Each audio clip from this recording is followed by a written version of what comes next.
Hello, my name's Linda Dolke and I'm a demonstrator with Stampin' Up! In Australia, and today I'd like to make this card with you. I love this card. I'm hoping you can see how shiny it is. It's actually got silver embossing, and I've also used a bit of technique in here where the rose is that I like to call the whitewashing technique, and I've added a little shading to that too, so I'm going to show you how to do that today. We're using the beautiful Christmas rose stamp set. This is a two-part set, so you've got this part, which is actually photopolymer stamps, and this one, which is actually red rubber. I've already got it here, and I've popped it onto block E, and we're going to use that in just a moment. We're also going to use, very briefly, the matching rose dies. These do match, and as you can see on the card here, I've just used this shape here to cut out this little piece, so we'll be using that, although I've actually done that piece in advance, but we'll get to that in a minute. So let's move these out of the way. This is part of a suite. It's called the Christmas Time Is Here suite, and you can actually buy just the stamps or just the dies, or you can buy them together as a bundle and save 10%. And I've popped the code up on the screen for you so that if you wish to order them, you know what code to use. So lots and lots of pieces to this. There's paper, there's embellishments, lots of fun things. There you go. Alright, so I'm starting with a piece of Seaside Spray cardstock. I've taken a full sheet of cardstock and I've cut it in half horizontally, and now I'm going to fold that piece in half again, and then that's the card base. So nice and simple. There's very little cutting actually. And then this piece here is just a piece of Night of Navy cardstock. I've cut this so that it just fits inside my card base. If you're using metric, this is 10 centimeters wide by 14.3. Okay, and if you're using imperial, I pop those measurements in up on the screen for you as well. Okay, all right, so I'm going to start by inking up my big rose stamp here. This is a red rubber stamp, and as you saw before, the other box has got the photopolymer or acrylic stamps, and they work beautifully together, or you can use them just by themselves as I'm doing today. So I'm using Versamark, which is a sticky ink. It's clear, and what I'm doing with this is I'm actually just going to pop this across kind of this corner down here in the right hand side. Okay, just like that. And you really can't see much yet because it's on a dark background, but when we use our embossing powder, then you'll be able to see it. So I'm using silver embossing powder, and I like to use this with a little container. I'm going to take the lid off, and what we're going to do here is we're going to pour our embossing powder over that stamping that we've just done. And even though it was hard to see when we did it initially, when you add your embossing powder, it actually becomes quite easy to see. So I'm just dumping the whole lot on there and then just tapping it off. I'm going to flick over the back to get rid of any loose powder that's sort of sitting around where it shouldn't. And hopefully now you can see that it's adhered, or it's stuck onto that sticky ink. All right, I like to use a little brush. I should use my embossing buddy when I do this, but I nearly always forget. I'm notorious for forgetting that, but it helps to stop any stray bits from hanging around where they shouldn't. So you just, it's right here. Little embossing buddy, you run it over before you do your embossing. So do as I say and not as I do. One of these days I'm actually going to remember and shock everyone, including myself. So, all right, so I'm getting rid of any stray bits anyway. That looks pretty good. All right, then I'm going to bring my heat tool in. This doesn't take very long. I've got the Stampin' Up! Heat tool here. These are fabulous, and it's going to make a little bit of noise while we use it, but it won't take long to do. So just give me a minute.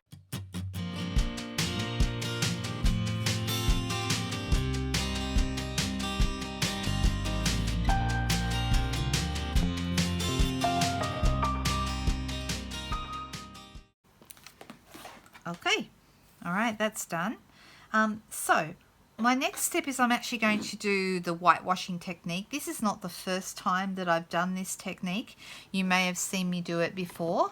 I'm using white craft ink for this. If you'd like to see another card where I did this, I'll pop the description in the description. I'll pop a link to another card where I've used a very similar technique, and I did it with our magnolia flowers, whitewashing on a crumb cake background, so it's a bit of a different effect. Working on a dark background like this is quite different. What I'm doing is I'm just using a small block, and I'm just popping that straight into my white ink, and then I'm going to get an aqua pen or an aqua painter, and I'm just going to use that to pick up that white ink straight from the block, and I'm going to colour over my rose just here in the middle.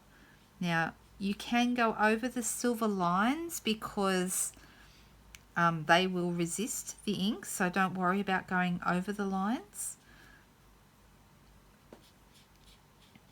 And how much white we apply to this, it's kind of personal preference, but I like it to be quite white, so I'm going to probably grab some more white ink in just a minute, but I'm starting with a thin layer and then I'm going to go over it a second time.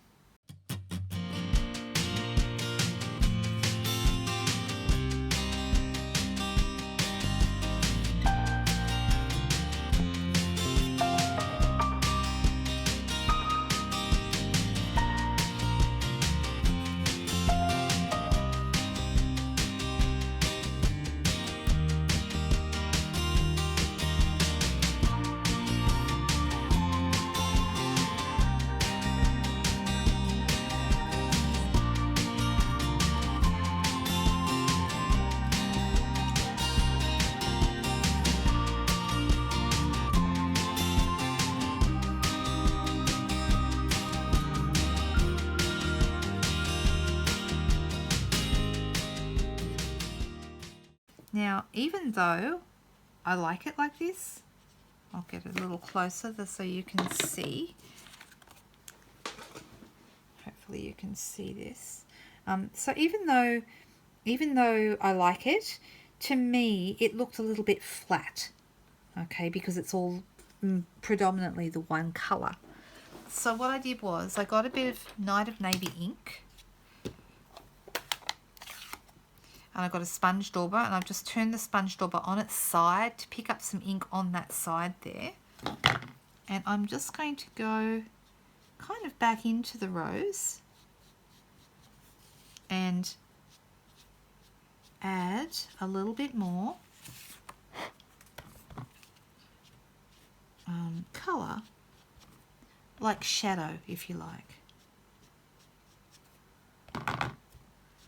And it makes the rose immediately look like it has shadow, dimension, movement, which I really like.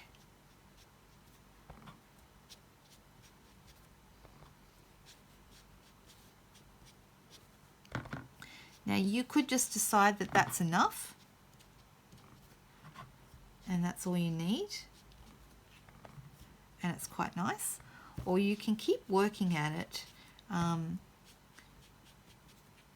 because some of those deep shadows around the middle there, it does sort of look like the rose is deeper in those places. I'm going to just say that's enough for the purpose of this. Now, just to make life a little quicker for us all, or a little bit less tedious, I've actually already gone ahead and silver embossed the greeting that I want to put on this card. But I just want to show you how I edged this piece, and it's really very simple. I grabbed my Versamark ink, and holding this piece sort of in the middle with my fingers away from the edge, I rolled the edges in the Versamark ink. So hopefully you can see what I'm doing there. I'm sort of letting it kind of coat the edges, go around a few times, and then I'm going to dip that in my silver embossing powder that I've got still sitting in the container. Just turning around, using my middle, letting it just sort of zip around while I'm still holding it in the middle. So I'm not touching the edges at all. Okay, and then I'm going to bring in my heat tool again and being very careful. This is where you might want to use a pair of tweezers. In fact, I probably suggest you do wear a pair of tweezers, but I'm going to hold it down one end and then do the other end. And you can see it starts to heat up quite quickly.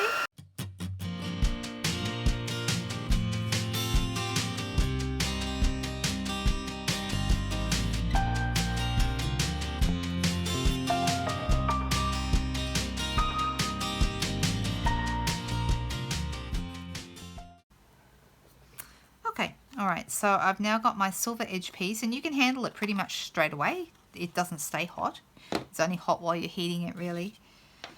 Okay, and then on the back of this, I'm going to pop a couple of dimensionals, which are my favorite things, just about. I have a few adhesives that I really do love, and dimensionals are amongst those. So I'm just going to put one on each side and take the backs off them.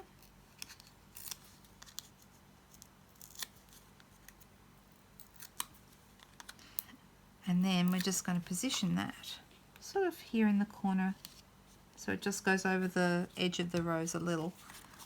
There we go, just like that.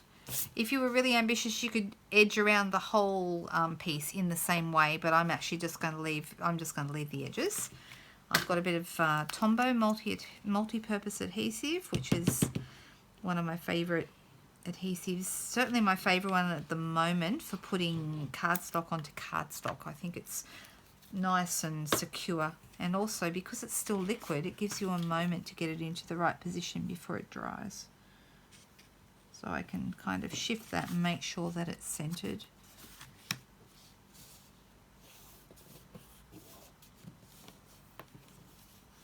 And that's it. How easy is this card? I really like it. Turned out really, really pretty.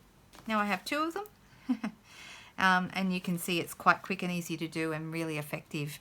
I hope you enjoyed that. If you don't have the Christmas Rose bundle, it's a fantastic bundle. Either the dies and the stamps or any of the other items in the Christmas time is here sweet, and you'll see me use more of these over the coming weeks. I hope you enjoy it, and I'll be back with more for you soon. Bye bye.